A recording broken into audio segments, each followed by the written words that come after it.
नमस्ते, good morning dear student. कल हम लोगों ने सीखा कुछ इंट्रोडक्शन, सेल के बारे में कुछ इंट्रोडक्शन दिया था, the fundamental unit of life. लेकिन आज हम सीखेंगे कि सेल के कंट्रीब्यूशन में किसका किसका रोल रहा है। सेल का जो डिस्कवरी हुआ उसमें बहुत सारे साइंटिस्ट ने अपना कंट्रीब्यूशन दिया होगा। आइए आज हम जानना चाहते हैं कि कौन कौन से वो साइंटिस्ट थे जिन्होंने अपना बहुत ही इम्पोर्टेंट रोल दिया है। आइए सबसे पहले discovery of cell. Dear student, इसमें सबसे पहला नाम अगर आता है तो रॉबर्ट हुक का आता है, जिन्होंने 1665 में सिंपली अपना खुद का ओन प्रिमिटिव माइक्रोस्कोप बनाया था। ये इंग्लिश के साइंटिस्ट थे, इन्होंने सबसे पहले सेल को देखा था। सेलुलर टर्म लैटिन वर्ड है, इन्होंने ही दिया था और इसका मतलब होता है अ लिटिल रूम, छोटा सा कमरा। इंग्लिश का लिटरल मीनिंग भी यही है। सेल टर्म में छोटे से कमरे को ही कहते हैं।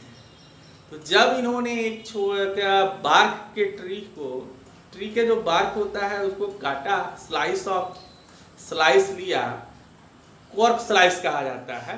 कॉर्क स्लाइस को लेकर जब माइक्रोस्कोप में देखा तो बहुत सारे छोटे छोटे कमरे जैसे जैसे हनी बी कॉम्ब की तरह दिखाई दिया। उन्होंने छोटे छोटे कमरे को little room that is cellular term दिया। उनको खुद नहीं मालूम था कि ये सेल है तो ये लिविंग है कि नॉन लिविंग है, वैसे सेल क्या होता है कुछ नहीं मालूम था। लेकिन इनका बहुत इंपॉर्टेंस है, इन्होंने पहले सेल को देखा था। इसके बाद से लाइफ में बहुत चेंजेस आए, बायोलॉजी में पूरा चेंज आया इसके बाद से। तो इसलिए इनका नाम बहुत ही सम्मान के साथ आप ले सकते हैं। इन्होंने खुद का अपना बुक लिखा, इन्होंने बुक पब्लिश किया जिस बुक का नाम था माइक्रोग्राफिया, जिसमें सेल के बारे में डिस्क्रिप्शन दिया है। उसके बाद से अदर जो बायोलॉजिस्ट और साइंटिस्ट थे वो भी बहुत ही इंटरेस्टिंग वे से स्टडी करने लगे।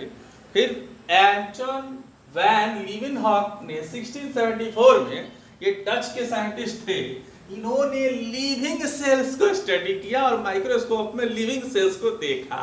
जैसे बैक्टीरिया हो गया, प्रोटोजोआ हो गया, रेड ब्लड सेल हो गया। यानी पहली बार लिविंग सेल को देखने वाले साइंटिस्ट का नाम है ए वॉन लीवेनहॉक, यानी एंटन वैन लीवेनहॉक कहा जाता है।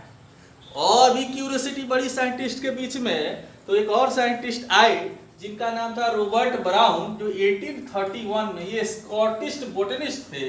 इन्होंने सबसे पहले सेल के अंदर एक सेंट्रल पार्ट देखा जिसका नाम न्यूक्लियस से जाना गया, जिसके बारे में हम लोग पढ़ेंगे। उसके बाद से एक और साइंटिस्ट आए जेई पुरकिंजे।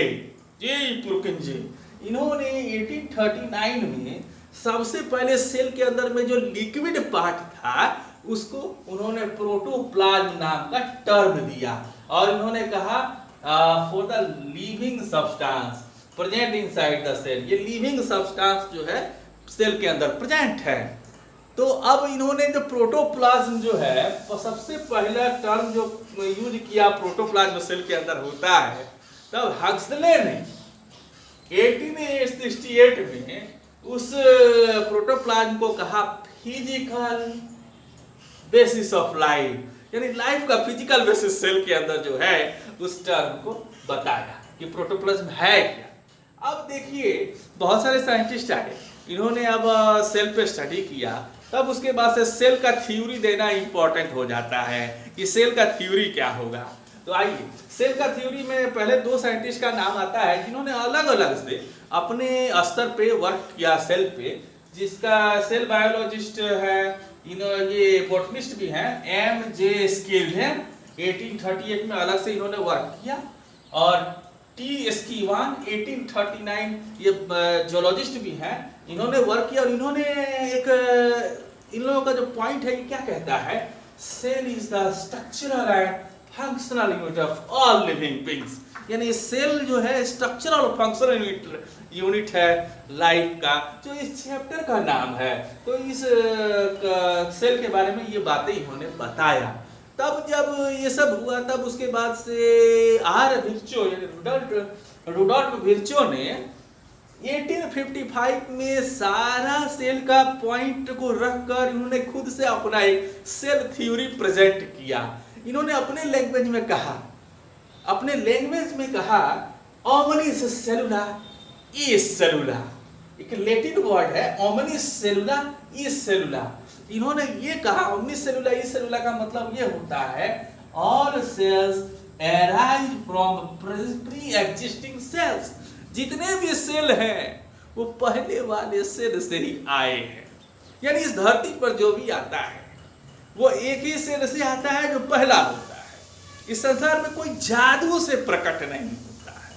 तो यानी कहने का मतलब इन्होंने इतना अच्छा टर्म दिया लैटिन वर्ड ओमनिस सेलुला इज सेलुला, मतलब all cells arise from pre existing cell. यानी पहले का जो उद्भव हुआ, जो सेल हुआ था, उसी से सारे सेल बने होंगे। जाहिर सी बात है जितने भी लिविंग ऑर्गेनिज्म जो है एक सेल से स्टार्ट होते हैं और मल्टी सेलुलर में कन्वर्ट हो जाते हैं। अब आइए सेल थ्योरी क्या कहता है। सेल थ्योरी में आपका 4 पॉइंट है। पहला है all organisms are composed of cells and cell product. जितने भी लिविंग थिंग्स है वो किस चीज के बने हैं भाई? सेल के बने हैं। और सेल प्रोडक्ट का मतलब जो सेल से बना हुआ जो सब्सटेंस है उसको सेल प्रोडक्ट कहेंगे। तो यानी लिविंग थिंग्स में ये होता ही है। उसके बाद से cell are structural function of life, यानी सेल का अपना स्ट्रक्चर भी होता है, सेल का अपना फंक्शन भी होता है, यानी सेल अपना काम करता है, अपना आकार होता है उसका। तो ये सेल थ्योरी का एक पार्ट हुआ। और थर्ड जो रुडोल्फ विर्चो ने कहा था ओमनिस सेलुला इज सेलुला, इसी पॉइंट को इन्होंने अपना रखा पॉइंट को all cells arise from pre existing cells only. यानी जो पहला सेल से ही सभी सेल्स बनना शुरू होती हैं। और लास्ट पॉइंट है every organism start its life as a single cell. इस धरती पर जो भी आता है माय डियर स्टूडेंट, इस धरती पर जो भी आता है वो एक सेल से ही आता है। आप बताओ ना कि कोई ऐसा ऑर्गेनिज्म है या इस धरती पर कोई है जो बहुत सारे सेल से पहले ही स्टार्ट हो गया हो? नेवर, कभी नहीं। लेकिन डियर स्टूडेंट एक एक्सेप्शन है, हमारे बायोलॉजी का एक्सेप्शन है, और वो है वायरस। कोरोना वायरस अभी चल रहा है, ये कोरोना वायरस भी एक एक्सेप्शन है। लेकिन है वायरस भाई, बहुत इफेक्ट डाल सकता है लाइफ में। तो ये एक्सेप्शन है वायरसेस। तो वायरसेस सेल थ्योरी के एक्सेप्शन कहलाएंगे। आई होप आपको बहुत अच्छा लगा होगा ये वीडियो। आपको हम लोगों ने आज सीखा कि डिस्कवरी ऑफ सेल में कौन कौन सा साइंटिस्ट का कंट्रीब्यूशन है। आगे हम कुछ इंस्ट्रूमेंट के बारे में डिस्कस करेंगे कि सेल को स्टडी करने के लिए कौन कौन से इंस्ट्रूमेंट है, और आगे इंटरेस्टिंग तरीके से वीडियो को हम बनाएंगे आपके लिए, केवल आपके लिए। तो देखते रहिएगा अगला वीडियो भी। I hope I understand watching this video. Thank you. Have a nice day.